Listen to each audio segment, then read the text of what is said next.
I'm Martin Tyler, and you're listening to Harry Symeou.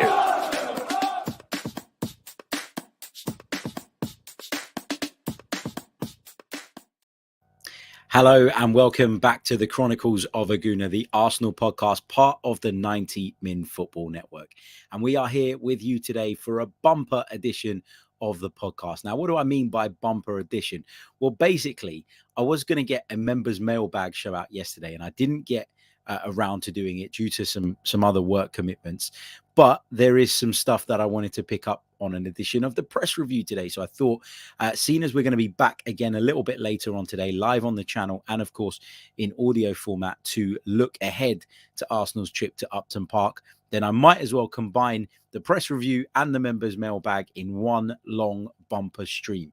So strap yourselves in, get yourselves a coffee, whatever it is you need, and get ready because we're going to be online for quite a while. Happy Friday to everybody in the live chat. I can see there are plenty of you with us already. Big hello to Creambone, to Henry, to Trevor, to Nitin, to Thibaut, to Seb, to Chad, who joins us from Tulsa.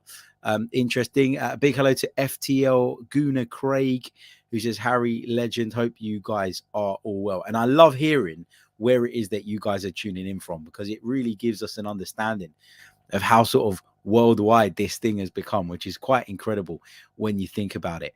Just before we dive right into the thick of the program, though, if I could ask you to please leave a like on the stream, that really, really does help. And if I could ask you to subscribe to the channel if you haven't done so already, that will be great as well, because we are now within 100 subscribers of hitting that magical 20k mark. And when we get there, we're going to do something special. I told you that if we get there before the end of the season, I'll be giving away not one, but 2 Arsenal shirts in the summer. But we'll do some sort of special video as well, if we do, of course, get there. And yeah, we'll have a bit of a celebration, because I've got to say, when I first started this thing, I didn't think we'd even get to 1,000 subscribers, if I was being completely honest. And it's this channel, this podcast has been so key. In fact, it's been at the center. It's been the main reason that I've managed to pick up a lot of work in the media, doing various different things. So I want to say a massive thank you to you guys, because you guys are the ones that made it possible for me to switch careers and do something that I really, really love. And this channel, as I say, is right at the heart of that. And that cannot go unnoticed. That shouldn't be underestimated. Let's say a few more hellos to Nico, who joins us from Colorado. We've got Harvey in the chat. Simi is in South London. John joins us from Leighton Buzzard in Bedfordshire. Anton is in Cape Town. Fantastic. Dean is in Auckland, New Zealand. It's midnight there at the moment. I always struggle with the New Zealand time difference, because I do the SE and Z breakfast show sometimes with Israel Dag and Brendan McCullum. And whenever they text me, I'm like, guys, text me in English time, because I can't possibly work this out. Like, just text me in English time. That would be much, much easier. Big hello to Matt, who joins us from New York, and Ivan is in Queens. We've got South London, not South, but South London in the chat as well. Indiana.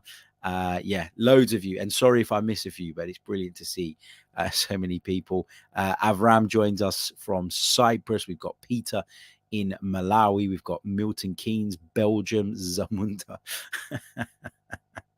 Excellent. Excellent. Brilliant to see you all in the live chat. Okay, let's get into it then. And let's start with our press review section of the show, in which we're going to be picking out some of the big stories doing the rounds with regards to the Arsenal. And there's 3 things I want to talk about today. The first one is that those links with Marcus Rashford have popped up again. This time, the report comes from Football Insider, who published today that Arsenal have registered their interest in signing Manchester United's Marcus Rashford. Now, I always say this, especially going into transfer windows and during them, of course, that there is a hell of a lot of crap going around, okay? People will do what they need to do to get clicks. It is the nature of the beast. It is the nature of the business. You don't get clicks. People don't read, watch, listen to your content, and you don't make any revenue, and then you cannot sustain it, right? So, and I hate doing this. Like, sometimes some of my titles, I look at them and I go, I don't really think this is going to happen, but I always want to make it clear within the show how reliable I think that this rumor is or isn't. And I think that's really important. I think the titles thing, as I say, is part and parcel of the business. Okay, those websites that rely on ad revenue, they're not going to get ad revenue. They're not going to get people clicking on their pieces if they don't go a little bit sensationalist from time to time. And it's the same with YouTube, and it's the same with podcasts. So what I would say is don't get sucked into those titles in terms of believing that the title is the gospel, but understand and appreciate a little bit why people do that. And I didn't before. When I was working in a completely different business and I would see these titles, I'd get angry, I'd get frustrated, I'd get irritated. And now I know that you kind of have to do it to a degree within reason. You'll notice in my title today, I've put Arsenal declare Rashford interest with a question mark. I've not made it a statement because I don't know that it's true. I put it as a question, which waters it down a little bit, but obviously hits all the keywords and the SEO bits and pieces that you need to do online. So you have to bear with us on that. And over the summer and during the transfer window, you're going to see a hell of a lot of that across the board. But it is, as I say, just part and parcel of it.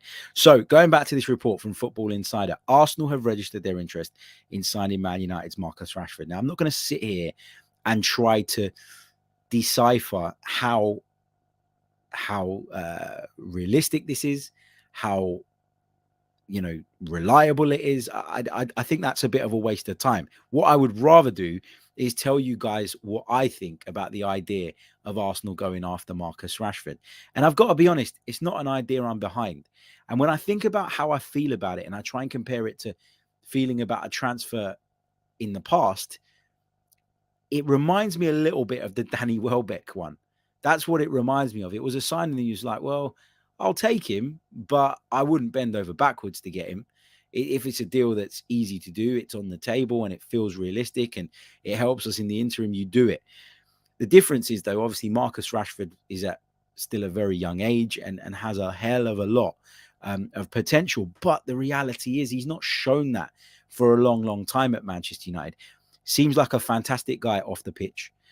All the things he did during the pandemic to help with those sort of struggling, to help with the free school meals push for children here in the UK, for families that were struggling to afford it. You've got to tip your hat to him for all of that stuff. He's done a wonderful, wonderful job of all that, and it's brilliant. But has that detracted from his football? I don't really think so. I think that that's an unfair criticism that is thrown at Marcus Rashford at the moment. I think it's really easy to say, oh, well, look, his focus is elsewhere now, and therefore his football career has dipped a little bit. I don't think that's the case. I think there are other reasons why Marcus Rashford is not perhaps at the top of his game. But one thing I would say that's really disappointed me with Marcus Rashford of late is what appears to be, in my opinion, a bit of a lack of effort. And I think that I can forgive players for not being at their peak, not being at their best, not producing at the level that we all expect or want or require, if they're doing the right things in terms of the way they carry themselves, the way they try, the effort they put in. And I'm not sitting here saying that Marcus Rashford doesn't try. Like that, again, would be a little bit knee-jerk and a little bit over the top. But from speaking to a lot of Manchester United fans and working with a lot of Manchester United fans, there's a real feeling among those who follow the club closely that actually maybe Marcus Rashford needs a fresh start. And Arsenal, of course, are being linked. Well, why are Arsenal being linked? Because we need a striker. And everybody and their dog knows that Arsenal need a striker. And everybody is trying to get ahead of the curve in terms of deciding and in terms of putting out stories with regards to who it is that Arsenal are going to get. Rashford, for me, as I say, needs a fresh start, needs a reboot, needs a reset, needs to go somewhere where the culture is different. It's broken at Manchester United. Everybody knows that. But what is it going to cost to get Marcus Rashford from Manchester United, a direct competitor of ours, across to Emirates Stadium? It is going to cost an absolute fortune. And when you look at Marcus Rashford's transfer market profile, and again, I always say this, the valuations are not exact. They're not spot on. But you're talking about, according to them, a market value of £63 million. Now, also add into the mix that it would be Arsenal trying to take a player from Manchester United, two teams who, as I say, will be in direct competition for Champions League places, you'd imagine, next season, there's obviously going to be a want and a desire on their end to add a premium to that. And taking all of that into consideration, I cannot see how this could be a deal that is viable, that makes sense, that is affordable. Listen, I think he's brilliant in terms of what he does off the pitch. I think he'd be a good ambassador. But he's a Man United boy through and through. He's got a chance now under Eric Ten Hag when he comes in to hit that reset button, start again, start fresh, and play for the club that we all know he loves.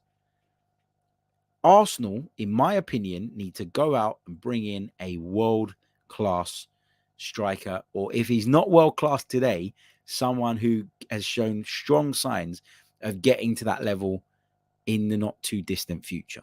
You know, we've all seen that Arsenal's approach in the transfer market has been with a view to the future, in sort of the eyes of a team looking at the longer term picture. We're looking at players that we could potentially sell on or will take us to that level. Marcus Rashford fits in terms of age profile, 24 years old, and he's got a ton of Premier League experience. But then there's a debate about what his best position is. Is he a striker or is he a winger? Is he someone that can give you the link-up play that Mikel Arteta clearly wants from his striker? I don't think he is.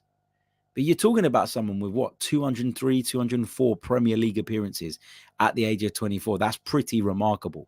So in a lot of ways, he ticks a lot of boxes, and he feels like a good option. You look at how it's going for him at Manchester United, you can see there's that bit of disconnect at the moment. You saw his reaction to being goaded by the fans outside the stadium, which for me was, you know, people made a big deal out of it, but for me it was acceptable in that I don't think he crossed any lines, and I think that the abuse and the heat he was getting meant that he sort of was well within his rights to snap a little bit. So it's not all going well for Marcus Rashford at Manchester United, but if you told me we could go and spend £60 million on Marcus Rashford or £60 million on Darwin Nunez, I know which one I'm going for. And it's not Marcus Rashford. So, you know, this is the problem here. You got to look at how realistic a transfer is, as well as whether that player will be a good fit. And what I really don't want to see Arsenal do is spend an entire summer, chasing people and looking for people who just aren't at the level required. So I beg your pardon. Let me rephrase that. What I don't want to spend our summer doing is chasing people who just are not realistic and viable targets. Like we did it in January. We went after Dusan Vlahovic. Okay. Great player, ticks every box, got all the attributes that Arsenal and Mikel Arteta were after. But the problem was that his heart was set on Juventus. Will Marcus Rashford's heart be in leaving Manchester United to join Arsenal? I don't really think so. And people would argue that you have to convince the player, you have to sell the project to him, you have to do this, you have to do that, you have to make him want to come. But I just think so much effort would go into that, trying to convince him to leave United, the club that he loves, his boyhood club, trying to convince United to sell him, accepting that you're going to have to pay more than he's probably worth because of that. It just feels to me like it would be a bit of a wild goose chase. And again, I'm not disrespecting Marcus Rashford, because there's people in there in the chat saying Rashford has more experience in trophies than the Arsenal wingers. Stop the disrespect. I'm not disrespecting him. I haven't even spoken that much about what he's like as a player. I think we've all seen that he's got potential, that he's got ability, that he's got a lot of really, really strong points. You know, his pace, his power. I think that instinctively he's quite a good finisher. I think he's got a lot of things going for him. But it's just that thing of him being a Man United player for me, and the effort and the work and the money that you're going to have to pay to get this guy. It feels to me like a bit of a wild goose chase. Has there been any indication from Manchester United, like real indication, that they're going to sell him? Or has he given Manchester United any indication that he no longer wants to play for them? If that happens, that changes the landscape dramatically, because all of a sudden, if United accept that they want to move him on, then perhaps they'd be a little bit more open to A, the idea of him joining another Premier League club, but B, taking a lower transfer fee. If Marcus Rashford is forcing the transfer from his end. That helps too. But we don't know that any of this is true. All we know at the moment, or all we think we know, is that Arsenal have an eye on the player. And this is the problem that we get every single transfer window. Every time a transfer window comes along, it's Arsenal have been linked with this player, which means that we can definitely get him if we want him. And then when we don't get them, it's why the hell did Arsenal miss out on this player? And it's like, come on. There's a long way between a club looking at a player and actually moving to make a deal for him, dotting the I's and crossing all the T's. The in-between part is the hardest part. And I used this example the other day. Those of you in the chat that have purchased a property, okay, think how long that can bloody take. And how much was your property? I'm sure it wasn't as much, unless you're super rich. I'm sure it wasn't anywhere near as much as what Marcus Rashford would cost Arsenal from Manchester United. So why do people have this preconception that these high-value deals can be done just like that? It doesn't work like that. We have seen transfers be sped along because of time constraints within a window, etc., etc. And I get all of that. But normally, when there's any sort of complexity to the negotiation, it takes a hell of a long time to do deals like this. And just don't get carried away on this Rashford stuff. But for me, as I say, it feels like it would be a bit of a wild goose chase. It feels like there'd need to be a lot of effort and a lot of money on the table for this to happen. But also as well, given the way his form has gone off a cliff, you're then taking a risk and almost hoping that he can reignite his career again. And then when you think about the risk that's involved in sort of getting Marcus Rashford back to the Marcus Rashford we all know he can be, then that should limit what you want to pay. But then does that sit well with Man United? There's so much to consider here. So much to consider. So this is not one I'd be going for. This is not a deal I'd be pursuing. This is not a deal that I'm overly enthusiastic about. If he comes, of course, I'll be behind him and support him in the way I do every other Arsenal player.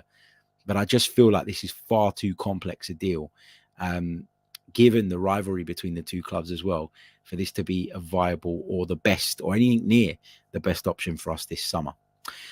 Okay, I want to move on to, actually, before I move on, let's take some of your comments on this Rashford thing. Let's see what we've got. Al Madist says, why are you talking so much about Rashford? It will 100% not happen, because this is the press review, my friend, and we discussed the stories that have been brought up in the press with regards to the Arsenal, and this is one of them doing the rounds today. Halo Mateus says, I have a bad feeling that once Ten Hag is in charge of United, he will have a dominance for players from the Dutch league. So you think that Erik Ten Hag will use his existing knowledge to pluck players from the Netherlands and bring them over. Maxim says, all my Man United mates don't rate Rashford. His confidence is shot and he would take half a season to get up to speed. JM says, if it's more than 50 million, we should walk away. Halo makes the point that Darwin Nunez might be tough to get in a bidding war with Man United. Well, I'll tell you what, Halo. Yeah, I accept what you're saying about the financial element of this. But what I would say as well is that if we do, and it is still a big if, we do push on and qualify for next season's Champions League, that makes the world of difference for us in this process. And you would look at the two projects and you'd say, and by the two projects, I mean Arsenal and Manchester United. And you would say, well, Arsenal have given it time. Arsenal have given it a couple of years. And now they're at a point where they're starting to see the fruits of their labor, i.e. they're back in the Champions League. And now they're in a place where they're looking to take the team to the next level. And I fancy that. I also fancy the London life, and I don't mean to offend anyone that isn't in London, but that's a well-known thing in sort of the Premier League world. We've seen it time and time again. We've seen players prefer to join London clubs because even if it's not better, they see it as a better life in their eyes. I don't necessarily agree with it. I think there is good points to living in London, but there are shit points to living in London. And I can say that because I'm a Londoner and have been all my life.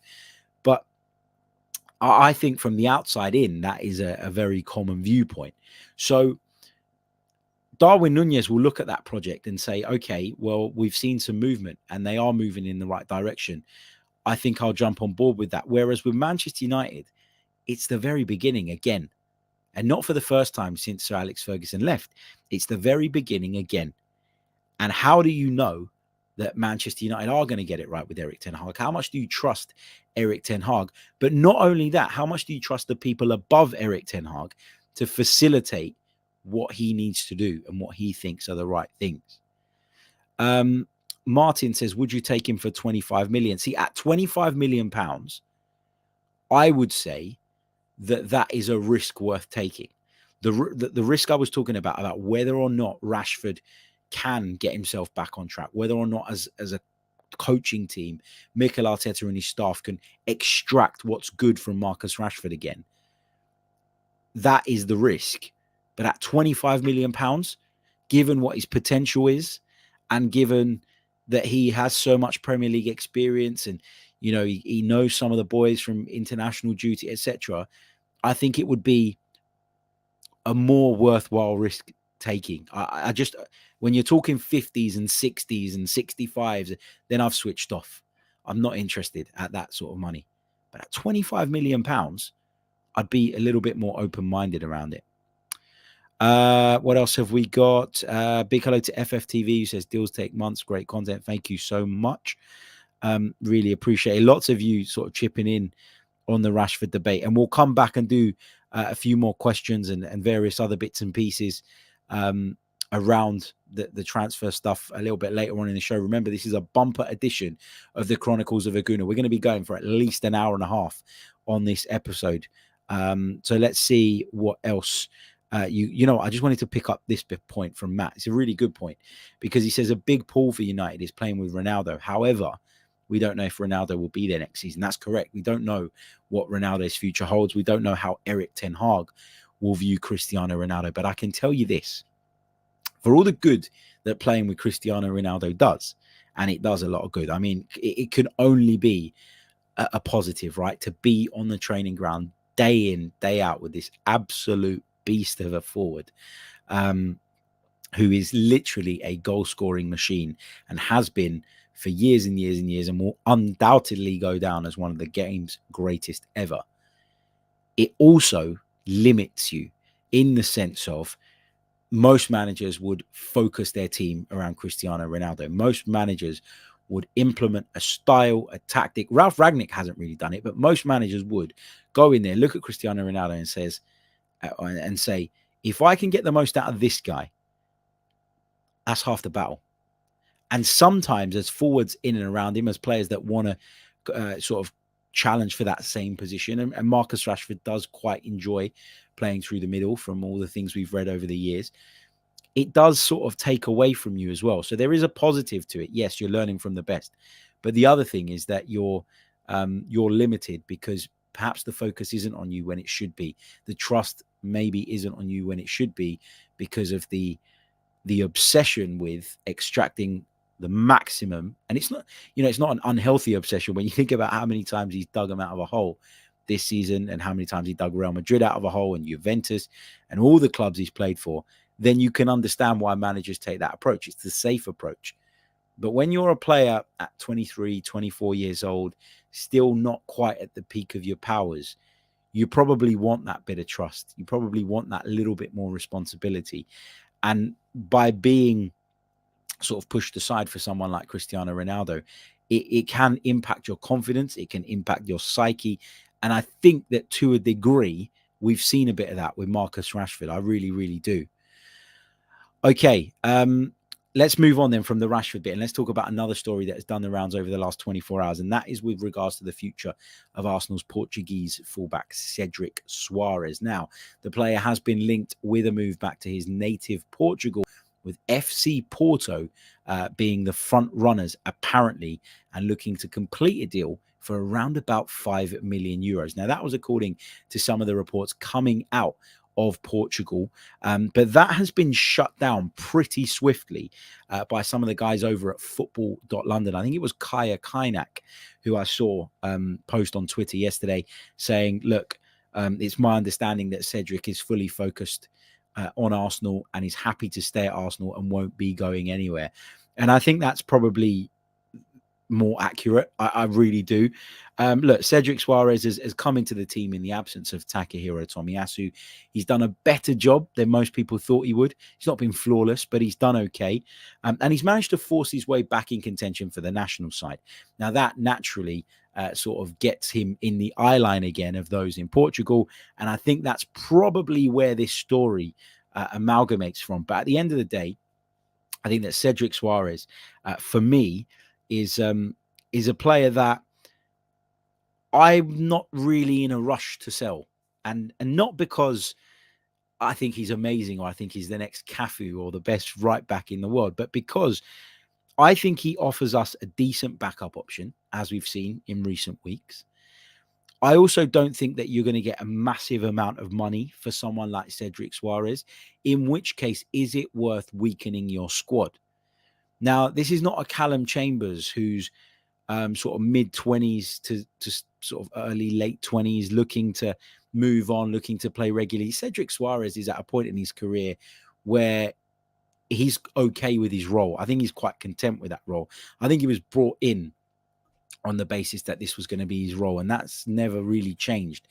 Therefore, I don't envisage him sort of saying, well, I need to play as much football as I possibly can. As I say, I think there are players out there, Mohamed Elneny is another one, who would be content with being squad players to play for a big club like Arsenal. And, 5 million euros, it isn't really going to move the needle in terms of what we can then do with that in the transfer market. So I would keep hold of him. But interesting that report came from Portugal and was very quickly closed down. Arsenal have been linked with a couple of right backs in recent weeks, and perhaps that's had an impact on this story sort of, being cooked up, I guess. But yeah, I just think that Cedric Soares should stay at the club unless we're going to bring in another right back. I've said to you before as well, and I said it in the last few shows that we've done, there's a tiny part of me that feels like Takahiro Tomiyasu's Arsenal future may be as a centre-back, in which case we still need a backup right back for the right back that we might go out and sign in order to facilitate that. I don't know. Look, just a theory at the moment, but lots and lots to consider there. But that's the report. That's the link. Cedric off to Portugal, supposedly. Although, as I say, Football London moved very, very quickly to then close that down. Also want to touch on a report that came from a French outlet yesterday with regards to William Saliba, in which it says that he will be returning to Arsenal, that he wants to return to Arsenal, which again is kind of in line with some of the stuff we've been reading over the last few days. But I still believe and maintain that we don't really know what the future holds for William Saliba at this moment in time. So I'm not going to get carried away one way or the other. I'm not going to plan for life with him. Equally, I'm not going to plan for life without him, because the simple fact of the matter is that we just don't know. His agent has said as much. He's made it clear that Arsenal have not indicated just yet what their intentions are. So we're going to have to wait and see on this one. And so, yeah, don't get sucked in one way or the other. Okay, let's take a couple of your comments from the chat box, and then we're going to move on to the members mailbag section, the section in which we take questions solely from our members in the Discord server. If you want to become a member, remember you can do so by clicking on the link in the description, or if you're watching via your PC, you can click the join button beneath the video. That will do it as well. We will circle back to some of our live listener questions as well towards the back end of the show, but for the time being, we're going to focus solely on those member mailbag questions. Going to just take this super chat very, very quickly from our good friend Harold. I'm assuming that's Norwegian kroner. Thank you so much, mate. Really, really appreciate your support. It's honestly so appreciated. Thank you really for your donation, and hope you're well. Hope life is good. What was I watching yesterday? I was watching something on TV that had something to do with Norway, and it's completely gone out of my mind. If I remember, I'll let you know. But he says, KDB, Kevin De Bruyne, is 30 years old. Martin Odegaard is 23. And he has the quality in the PL to replace Kevin De Bruyne. There's a 7-year age gap, which is perfect. And Pep has earlier said that he wanted Martin Odegaard before. Okay, I've read that word for word. Let me clarify that a little bit and make sure that I've understood that correctly. So Harold is saying he's worried that Kevin De Bruyne at Manchester City is 30 years old. And with Martin Odegaard being 23 and having shown the quality to potentially go on and be his replacement, given the 7-year age gap between the two as well, that there's a danger, there's a fear in Harold's mind that Manchester City may come circling because of some comments that Pep Guardiola made about the player in the past. You know, that is a valid concern. That is a valid concern. That is a valid worry. What I would say, though, is if you spend too much time obsessing about things like that, you could say that about any good player. Look, that Liverpool would move on Mo Salah eventually, and so they'd want Bukayo Saka to come in and replace him. Or they'd get rid of Sadio Mane, so they'd want maybe Gabriel Martinelli to come in. I think the key thing here is that we need Arsenal to be more competitive and quickly because, as we've said on a number of occasions, we've got a lot of young, exciting, budding talent. And the only way you keep hold of those players in the long term is, of course, to be right up there, is to continue to progress and develop at the same level and speed that they do, so that their ambitions never really exceed those of the club. That's how you stay in line with your best players. And that's how you keep hold of them. So I'd say the responsibility is on the club to do this. I don't think that Martin Odegaard will be rushing, though, to sort of leave the club. I think his dad's been speaking recently and as to how happy he is at the club. The other thing I would say, though, as well, which is really, really important here, is if I was Manchester City, let's be honest, I love Martin Odegaard. I think he's superb, but he isn't at Kevin De Bruyne's level now. And there's no guarantee that he'll ever be as good as Kevin De Bruyne, just because Kevin De Bruyne is a special footballer, one of the best I've ever seen in the Premier League. So if I were City and I had City spending power, I think personally, knowing that they were able to spend £100 million on Jack Grealish, who warms the bench and looks good with his floppy hair and his shin pads out, I would feel as though as a football club that, given my spending power, given what I can do, that maybe it'd be better or make more sense for me to go out and find the finished article, straight away. Yeah. So yeah, makes sense. Okay. Let's move on. This is making me laugh. Galtam says, seems like some tough questions are coming as you need to take your jacket off, Harry. No, they're not tough questions. Some of them are tough questions actually, but they're good questions. I'm not folding under the questioning. What I've done is, like an idiot, when I came in here this morning, I put the heating on. It's like whenever I come to the man cave to do podcasts or do any work, because this is my sort of haven away from the children, when I feel a little bit chilly, I pop the heater on, and I put it on, and then I went and done some other bits, and I've come back, and it's just so toasty in here. So I've come in thinking, yeah, you know what, the hoodie is necessary, and I've come in, I've sat down, and yeah, got a bit toasty, so I decided to take it off. Big shout out to the Arsenal fans out in Ethiopia as well. Seen lots of you tuning in. Samuel says, I'm in Ethiopia. I love Arsenal with all my heart. We love you too, mate. Thank you for being in the chat. That's not as in we as in I'm Arsenal, but that's we as in the Chronicles of a Gooner. Love you as well, mate. Welcome. Good to see you in the live chat. All right, we're going to take a brief pause, and then we're going to dive headfirst into some of those into some of those members' mailbag questions. Okay, let's do it. Let's get into some of your fascinating questions that you've been sending me over the last few days via the members Discord server.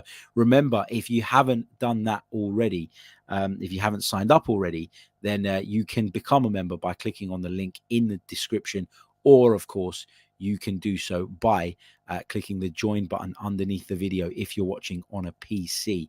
Right, let me just bring you up to speed though, first of all, with our partners and good friends over at Football Prizes, who currently have another Arsenal prize up for grabs. And this time it's an Alexander Lacazette signed and framed Arsenal shirt. Plus there's the opportunity to win 8 instant win prizes. The Arsenal Lacazette shirt is available. Tickets are £2.95 to enter the draw. There's 199 tickets available overall.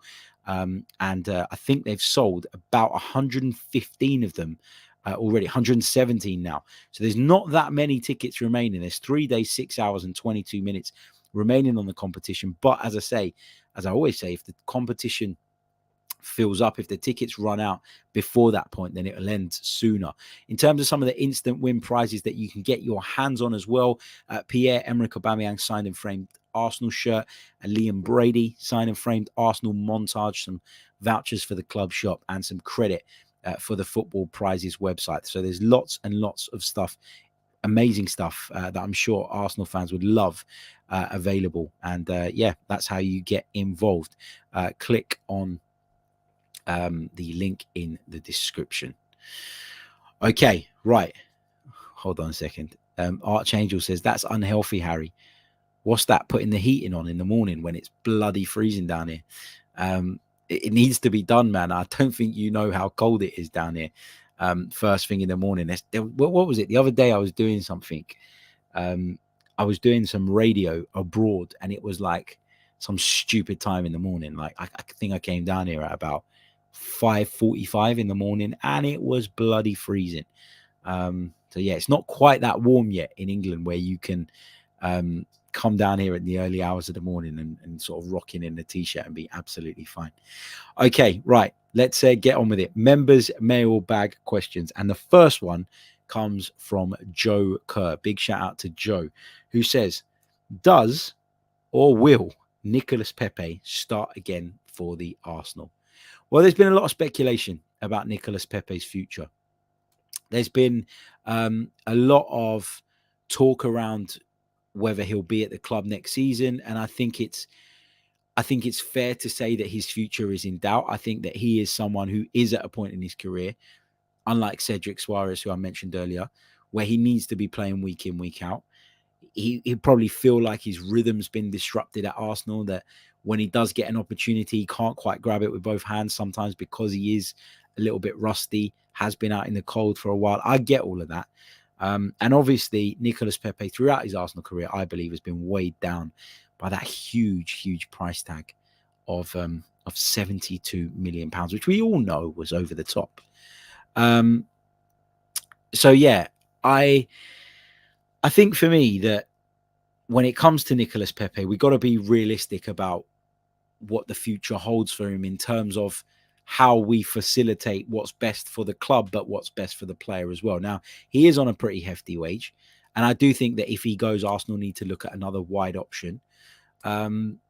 So obviously clearing the decks of Nicolas Pepe gives you the opportunity to then bring somebody else in without having too much of a financial impact. The other thing I would say is that we've got to do right by the player to a degree as well, like and within reason, right? We should never put the club in a position where we're losing out or we're shooting ourselves in the foot.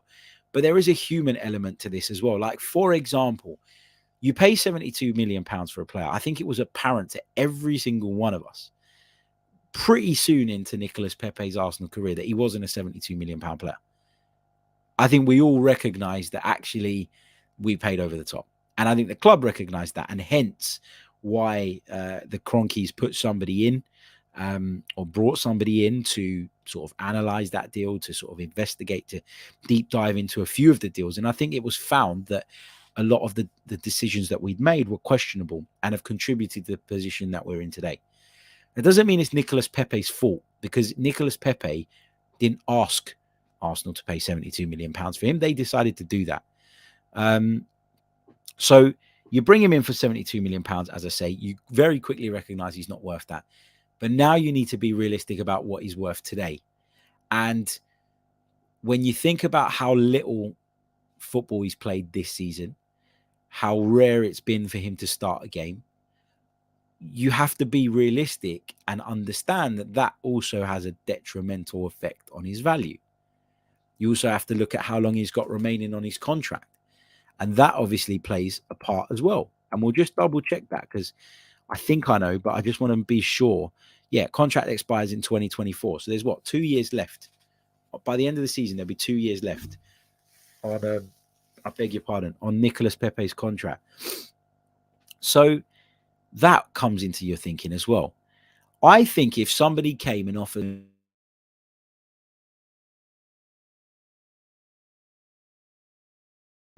Sorry about that. Don't know what happened there. The audio just cut in for a second. I think I'm back.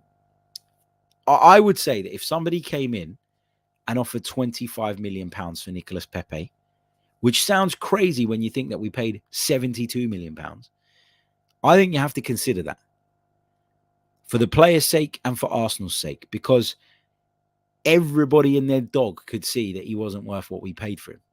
So you can forget the £72 million figure. It becomes irrelevant. You can't pass this guy off right now as even a £50 million player, not because he's got no ability, because he's got bags of it. He really does. I think he's such a good footballer in terms of the trickery, the skill, the ability to cut inside people. Even when you know he's going to do it, it's almost impossible to stop him. I think he's proven time and time again that he's got magical moments in him. But I don't think the fact that he's been so in and out of the side has helped. I think the fact that he's behind Bukayo Saka makes it incredibly difficult for him because he is undroppable, and that limits his opportunities even more. But I think £25 million would probably be about right in terms of what other people will look at him as, in terms of what they think he's worth paying, or they think is worth paying, I beg your pardon, for him.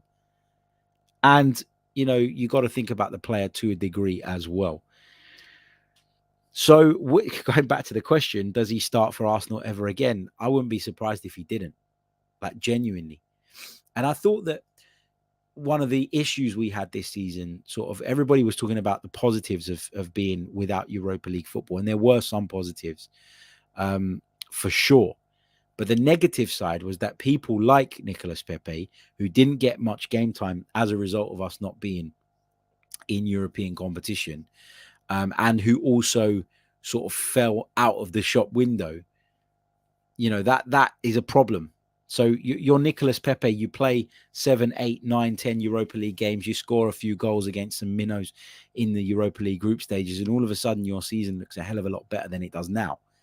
And that the optics of it, the sort of the aesthetics of it don't look good, and mean that we can't demand as much money as we might have done had we been in Europe and he'd showed what he could do on the continental stage. So that's the point. You know, it's going to be harder because of those factors to get what we want from Nicolas Pepe. And that is the disadvantage to not having European football in our case, because there is a lot of players that we're now in a similar boat with. I mean, Bern Leno's game time has been minimal since Aaron Ramsdale came in, whereas he would have played in the Europa League a lot more, and that would have been a positive. You know, people like Gabriel Martinelli, who at the start of the season hardly got a sniff, would have got a lot more game time.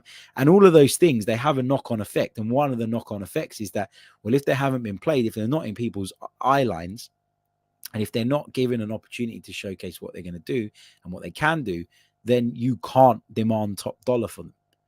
So as I say, you know, I believe that Nicolas Pepe, barring an injury to Bukayo Saka, probably won't start another game for Arsenal. And I think that of the players in the squad that we could potentially get some sort of return for in order to bolster our transfer kitty and continue to rebuild going into the summer, he is one of them. And I do feel like it's likely that he will probably leave this season. Let's take this question from Creambone. Again, we're focusing on our members' questions from those of you that are signed up to members of the podcast. So I will be focusing on these. We'll take a few of yours in the chat in just a little bit, but I am focusing on the members' questions at the moment as part of our members' mailbag bit. So do bear with me. Feel free to chip in, though, on the subjects that we're talking about in the chat box.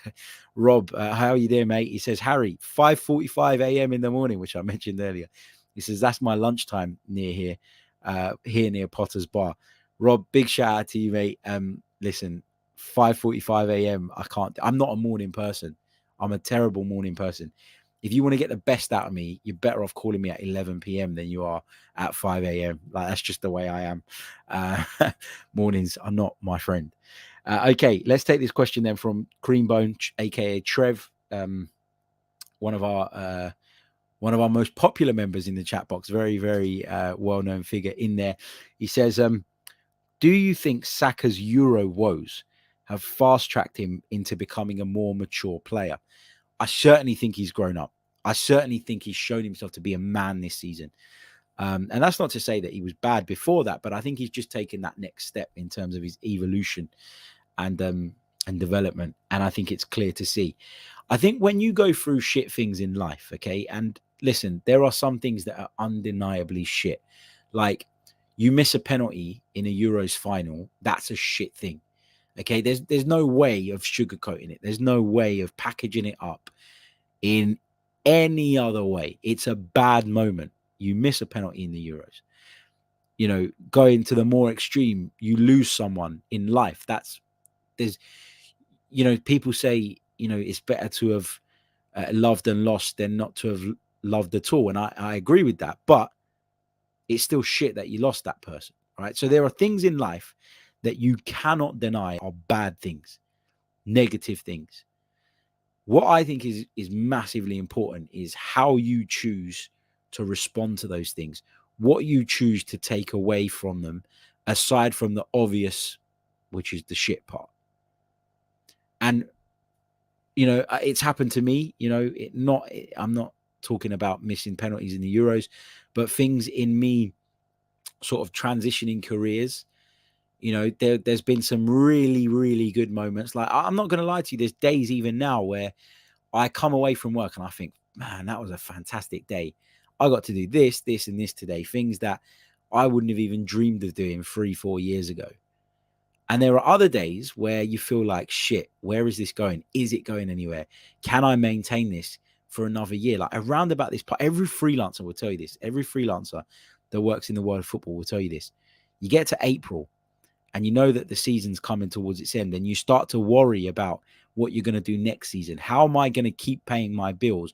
How am I going to keep my family living the way they're living? How am I going to maintain all of that for them whilst doing what I want to be doing? Like, there will come a point at some point where you have to go, no, I've got to do what the right thing is for my family. And I've had those crossroads moments loads of times during this transition where I've gone, shit, I don't know if I can keep doing this. I don't know if I can justify keep chasing this when actually it might disadvantage my family in some way, shape, or form. But you got to trust in yourself. You got to believe in yourself. And I think that what Bukayo Saka's done is managed to channel what was a really shit moment and shit situation into a positive. And I actually think it's similar not in terms of how public it is or how sort of much people care about it, but when I've had shit moments, I've tried really, really, really hard to use them as motivation rather than as something to be anxious about or something to worry about or something to be concerned about. And that's easier said than done. And you will worry and you will be anxious, just like I'm sure Bukayo Saka would have felt placing that penalty down at Stamford Bridge. Now, he gave it them, Mr. Big Bollocks, picked up the ball straight away, walked over to the spot, etc. But inside, there would have been a part of him that was worried and nervous and concerned about having to face that moment. But once you get through those moments, and you get through them positively, and you manage to identify the positive and then take that on, you are flying. Nobody's going to stop you. And what he's done brilliantly is he's not let that disappointment define him. He's let it be part of who he is. He's let it contribute to the character he is today, but in a positive way. And that is so, so important. And that is a testament to the mental strength of the lad. It's also a testament to the people around him, whether that be his family, his friends, the coaches, whatever. The fact that he's been able to push on and have his best season off the back of what felt like the end of the world. Like, you see loads of players who and not just football players, but people in life who have a really difficult moment, go through a really difficult period, suffer a really big disappointment or loss, and can never recover from it. And you don't recover from a lot of things. You don't forget a lot of things. What you do is you learn to cope with them.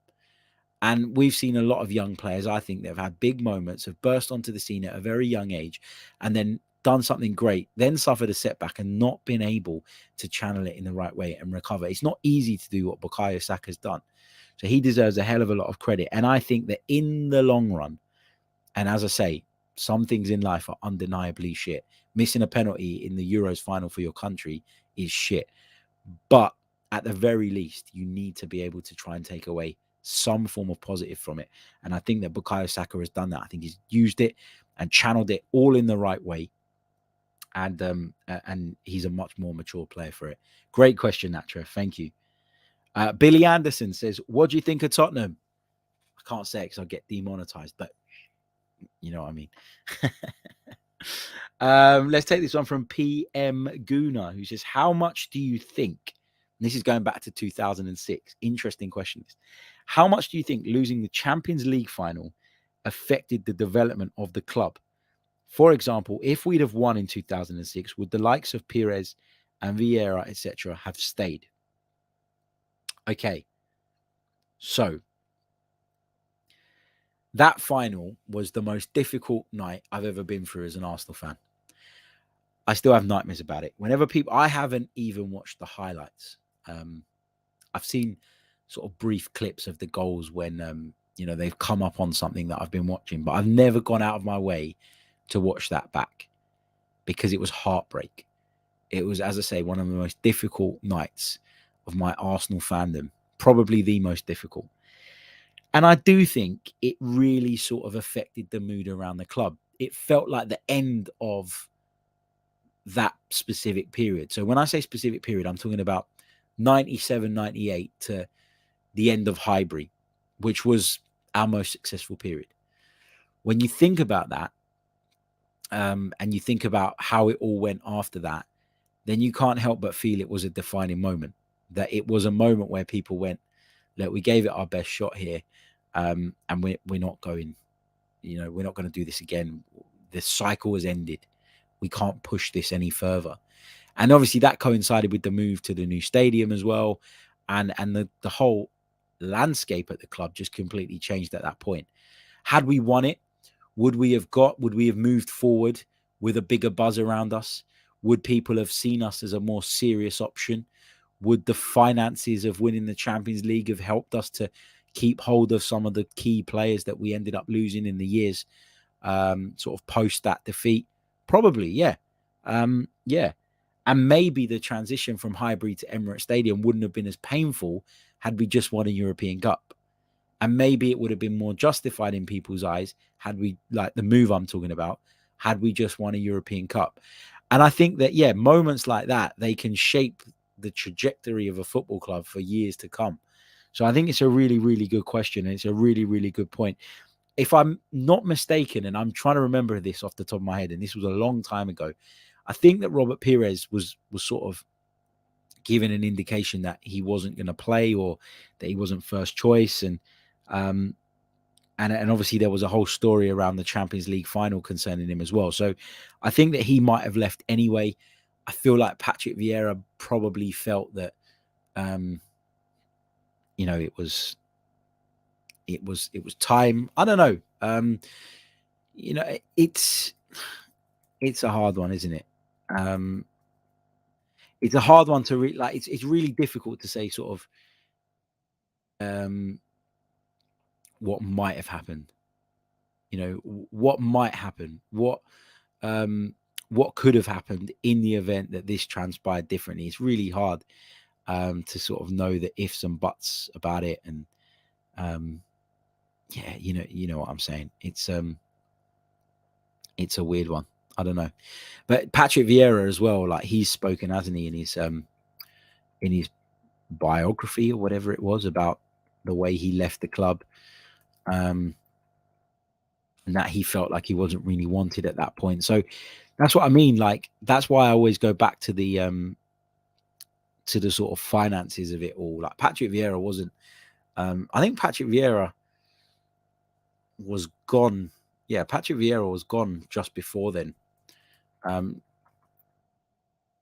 me just bring this up to confirm that I'm not talking absolute nonsense to you guys, because as I say, it was a long bloody time ago. Yeah, Patrick Vieira had gone prior to that, and that's because Arsenal sold him, because Arsenal, we think, wanted the money to do with the new stadium and all of that stuff.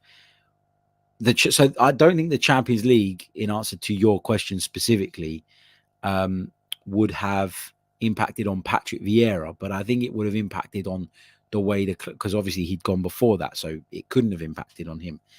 But I do think that, like, we wouldn't have been so quick to push some of the other players out the door, and we might have been able to attract better players that could come in and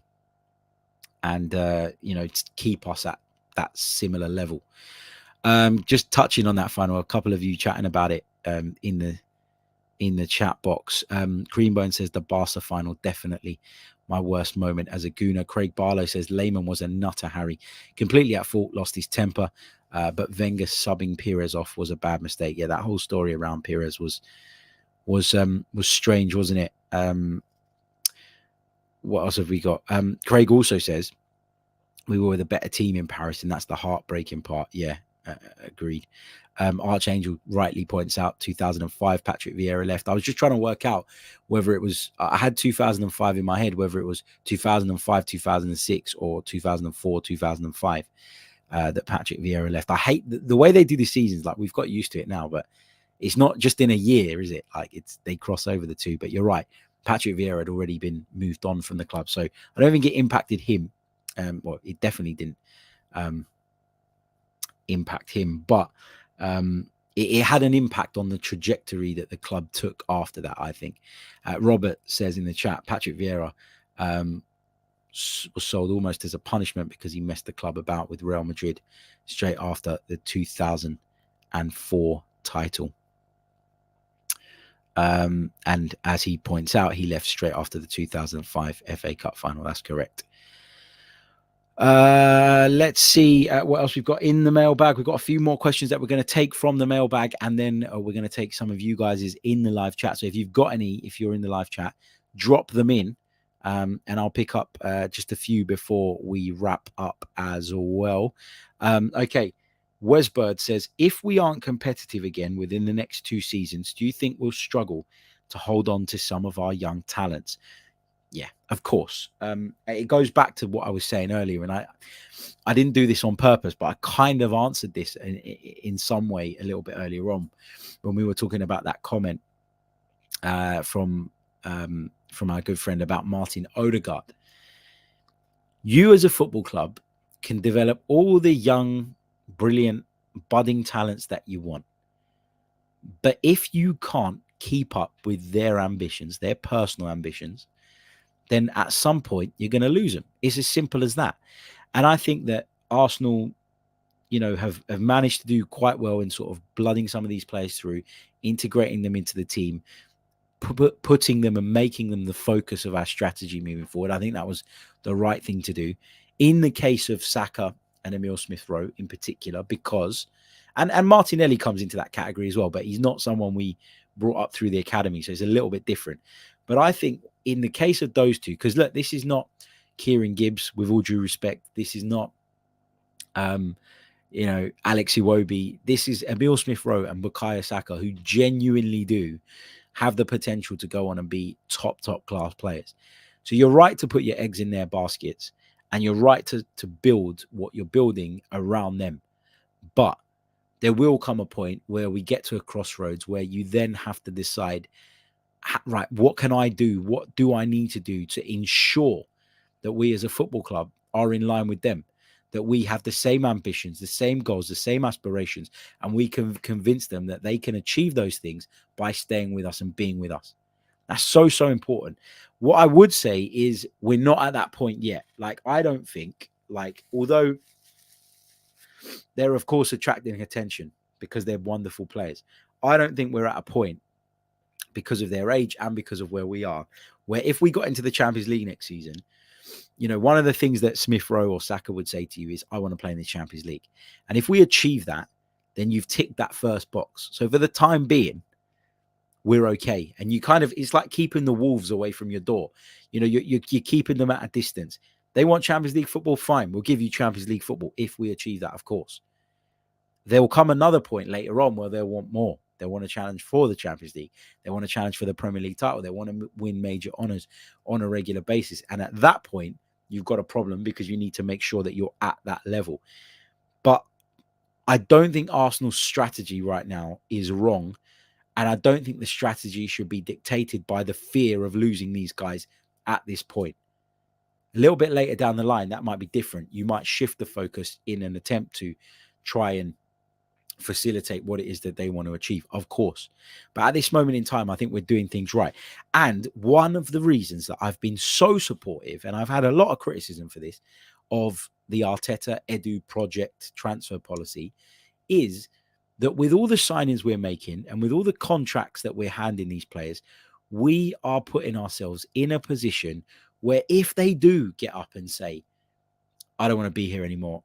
If Bukayo Saka got up tomorrow and said, listen, guys, love this football club, given 6-7 years of my career at first team level to this football club, but I feel like I need more. I can't see the club achieving it. I want to join Liverpool. Let's just say, for argument's sake, at the very, very least, we'd be in a position where we'd be able to go back to Bukayo Saka because we've tied him down to a contract. We've done all the right things. We've brought in players of a similar ilk who we've tied in on long-term deals. We would be in a position where we can say, okay, Bukayo, thank you very much. You've given us 6 years. We really, really appreciate it. I understand your predicament. I understand where you are. And I understand why you want to move. But Liverpool now have to cough up 70, 75 million for you because you're that damn good. And we have taken all the right steps to protect ourselves from having our best players pinched in low-cut deals. So that's what Arsenal have done right in comparison to what they did in the past. And that's why I feel quite positive about all this, because if you can get that sort of money in for these players, then there's no reason why you can't go again. You can go and buy finished articles. You don't have to buy young players again. If you want to buy people for cheap, develop them and then get them to the level and then do the same thing, and that's how you're going to operate the club. I don't agree with that. For a club the size of Arsenal, it's got to be more than that.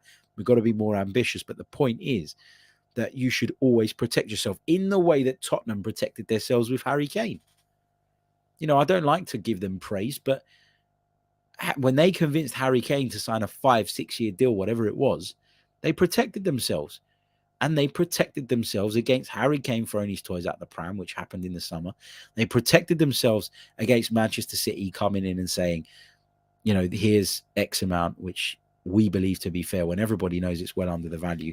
Daniel Levy put himself in a position, and has done time and time again, where he can demand top dollar for these players. And that's what Arsenal have got so horribly wrong over the years. We're not letting people's contracts run down again, where to the point where we're having to swap Henrik Mkhitaryan for Alexis Sanchez. Do you see what I mean? I think that it's really, really important that we take those steps to protect ourselves, and we take those steps to do the right things in order to limit what teams can do to us. And it's like the Cities, the Chelseas, the Man United, who have had really deep pockets over the years. They're bullies, the Paris Saint-Germain, the Real Madrids, the Barcelonas. They're bullies that go around Europe bullying people into selling their best players. And they even go behind people's backs and, they wind up the player, they wind up the representatives, they do all of that stuff in order to try and create as much pressure as possible to get these deals done. But if you're in a good position, if your contracts, if your approach, if all of your stuff is watertight, it's very difficult for someone to bully you. Archangel says contracts don't mean anything. You said it yourself, Harry. They don't mean anything in terms of they don't guarantee someone staying at a club for the rest of their career. Like if you sign someone on a 5-year contract, there's no guarantee he stays for 5 years. But it does protect you from being in a place where your assets value is decreasing at a really rapid rate, and you now have to accept a shitty offer because you're scared of ending up with nothing. That's what a contract does. doesn't guarantee anything, but it puts you in a position where you can then be stronger in your negotiations and in the way you handle the whole situation.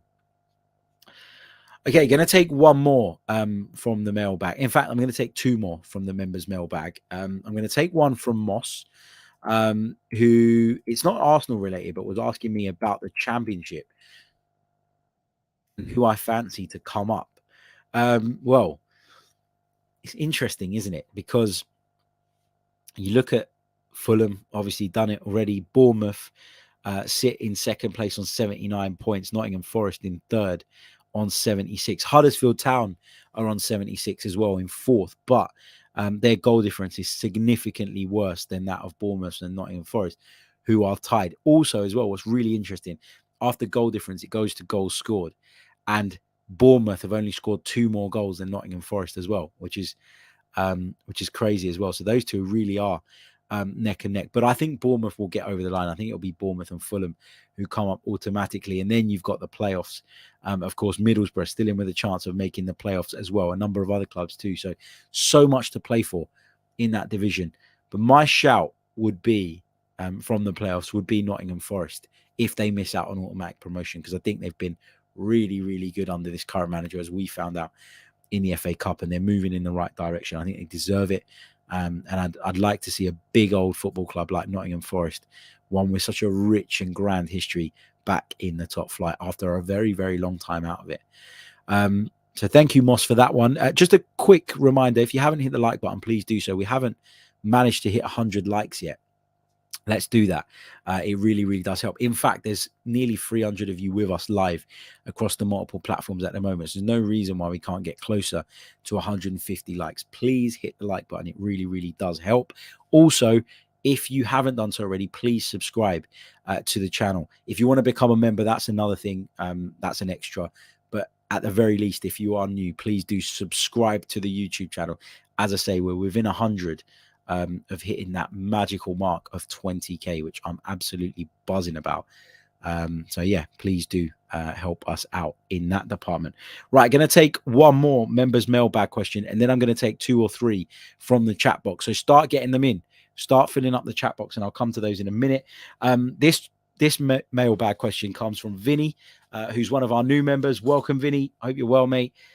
He says, considering how small our squad is, who would you sell from the current group, not including players out on loan?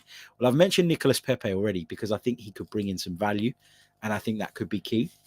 I think that we're probably going to sell Bernd Leno as well, because he's another one that we could bring in value for, but then that means replacing him. It means replacing Pepe as well. But, you know, if you're going to spend sort of similar amounts of money in terms of what you bring in, or you're going to top it up a little bit to bring in new players, if you feel that they're more... you know, they're more fit for purpose and more suited to what we're trying to do, then why wouldn't you do that? But I would be very, very conscious and very wary, Vinny, of cutting this squad down much more, particularly if we do qualify for Europe next season, unless there are guarantees behind the scenes that we're going to have money to spend in the summer, enough money to address a number of positions again. It's weird, isn't it? Because Edu and Arsenal have been sort of quite open about what their strategy looks like at this point, and it is very, very much to start looking at a higher caliber of player to complement the sort of mass recruitment drive we had last summer. But at the same time, the squad needs building out as well. Not crazily, like in years gone by, we've had too big a squad, in my opinion. We've had players walking around stinking out the place who have got literally no involvement. But you do need some depth, and you need to be able to add that as well as the 2-3 top players that Eddie's been talking about. So I don't think that Arsenal are only going to be in the market for 2 or 3 players this summer, but I think the focus is going to be on a couple of real marquee signings and then some squad players. So yeah, Nicolas Pepe's in that list for me. Bernd Leno's in that list for me again, because these are players that, you know, aren't going to stand for being bit part players moving forward any longer. So you might as well get some value for them while you can. Outside of that, I don't think there's really anyone. There's a lot of players who are out of contract. Your Lacazettes, your Eddies, your El Nenis. Going to be interesting to see what happens with those guys. I've talked about Cedric earlier. If it's only £3-4 million on the table, is it worth reducing the depth or weakening us in that position in terms of backup? not sure that it is, not for that sort of money anyway. So, yeah, really interesting question. But the two that come to mind for me are Pepe and Leno, but they've got to be replaced. They really do. Okay, let's take a couple of your questions. M in the chat says, did pork or lamb win in the end? The other day we were talking about what was the best barbecue. I think lamb won by a landslide. You'd be disappointed to know I'm throwing some pork on when I finish work today. 360 David says, did you speak about Rangnick? We haven't, but of course the news has broken today that Ralf Rangnick has been appointed as the new manager of Austria, a role that he will do in tandem with his consultancy role at Manchester United. So he's going to be the Austrian boss while helping out Manchester United from a consultancy perspective. Now, a lot of people have sort of raised their eyebrows at this and said, what? He's taken two jobs. How can he do this? International managers, I believe, have enough time to be able to do something else. We don't really know the details of his consultancy role at Manchester United. What would that involve? How many hours is it? How many days? I'm sure it can work. You know, I wouldn't really, if I were a United fan, I wouldn't be too concerned about that. But it's just interesting, isn't it, that he feels like what Man United are offering him in terms of a consultancy, it's not enough. It's not enough, and he wants to do something else. Austria, of course, sacked their boss after their failure to make the World Cup as well. So, yeah, interesting role for Ralf Rangnick, who I think is a brilliant technical director. And again, I hadn't seen much of him as a manager prior to him joining Manchester United, but I just don't think I don't blame him for where Manchester United are, and I don't blame him for some of the shocking performances we've seen from individual United players this season. But I don't think he's had enough of an impact. And I think someone who's a bit of a better manager might have had a bit more impact, a bit more positive influence, and maybe United would still be sort of in pole position for the top four. I don't know. Let's take a couple more. Jared says, would you buy Neves for 70 million or Bissouma and Tielemans for 60 million? If you're asking me which I'd prefer out of all three of those players, I think, as I've said before, it depends on how Arteta wants to set up. If he's looking at this for one-man defensive midfield player like Partey and then two ahead of him, then I think that Tielemans is better suited to that role than any of those other guys. But I think if you're looking for deeper lying players, then Neves and Bissouma are a much better fit. Bissouma's obviously a lot more athletic. I think that Neves is better technically. So you've got to weigh up what it is that you want as a manager. But I do think that what is key in this is how Mikel Arteta sees the team moving forward. He wants to be able to have both options, I believe, to be able to play with a double defensive midfield pivot, but also to be able to play with that single pivot too. I think he wants to have both of those options available to him. And it depends, I guess, what happens with the players that we've got at the club now. Does Xhaka stay? I think he probably will. Does El Neni stay? I wouldn't be surprised if Arsenal gave him a short-term contract again. But again, what is very, very clear is that we do need to bring another midfield player. And hopefully we get that sorted over the summer. Going to take one more from the FTL Gooner Craig. He says, do you think we should go after Tyler Adams? We've been linked with Tyler Adams a lot over the last couple of seasons. And I'm gonna pass on this one just because I haven't seen enough of him to give you an informed opinion on whether or not he'd add something to this Arsenal side. I've read some positive things, but I've also read some negative things. And you know, I am very much of the view that I shouldn't sort of jump down a rabbit hole on a player that I don't feel I'm clued up on enough to speak about with any real authority or conviction. So I'm really sorry, mate, but I am going to kind of defer this question. Maybe over the summer when we'll be doing like quite a bit of transfer stuff, we can do some breakdowns where I really do spend some time deep diving into these players and then give my thoughts on them from a position of greater education. Because at this moment in time, anything I say to you will just be based on hearsay and based on what I've heard about him, what I've read about him, as opposed to my own genuine opinion. So he's been linked with us before, so suggests to me that he is a player that a lot of people like, but not quite sure that he's the solution. Put it this way, if I were in charge of the transfer budget, I wouldn't go for him just because I don't know enough about him. I'm not convinced that he's the right man. Doesn't mean to say he's the wrong man, But without doing the research, it's very, very difficult for me to say. Okay, I am going to leave it there because we've been going for an absolute age. It's been brilliant. Great to hear from you guys. Great to see you all in the chat. Great to see so many brilliant members' mailbag questions coming through as well.